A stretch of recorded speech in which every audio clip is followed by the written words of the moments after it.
Καλημέρα σας φίλοι μου, καλή και ευλογημένη Κυριακή με υγεία.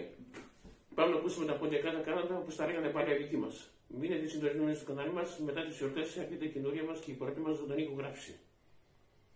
Όποιος δεν είναι γραμμένο στο κανάλι μας, κάνει μια εγγραφή, να μας βοηθήσετε πάρα πολύ. Πατήστε και τίποτα το κουδουνάκι για να μην χάσετε το επόμενο βίντεο. Καλή σας ακρόαση.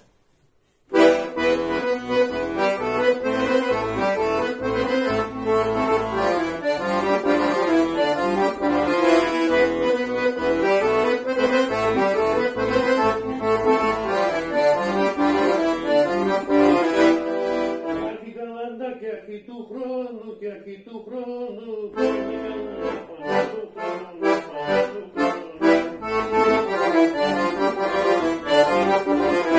αρχή μιλώνε και αρχή κηδώνε και αρχή κηδώνε και αρχή δώσανε το μείγμα και το μείγμα.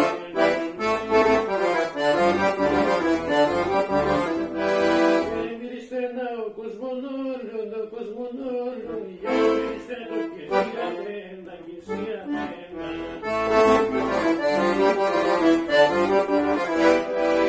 Βρέχανε τη Χριστού τα παλικάρα, δώσουμε το σύρις και λασιμβόνα και λασιμβόνα.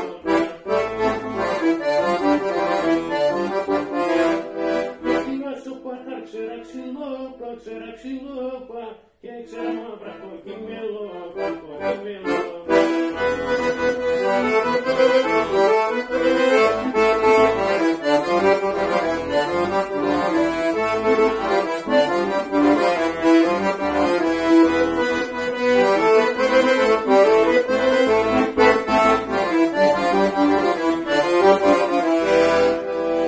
Χρόνια πολλά.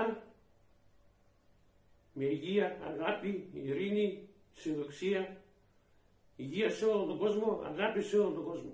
Όχι μίσος και κλείσει. Χρόνια πολλά σε όλους.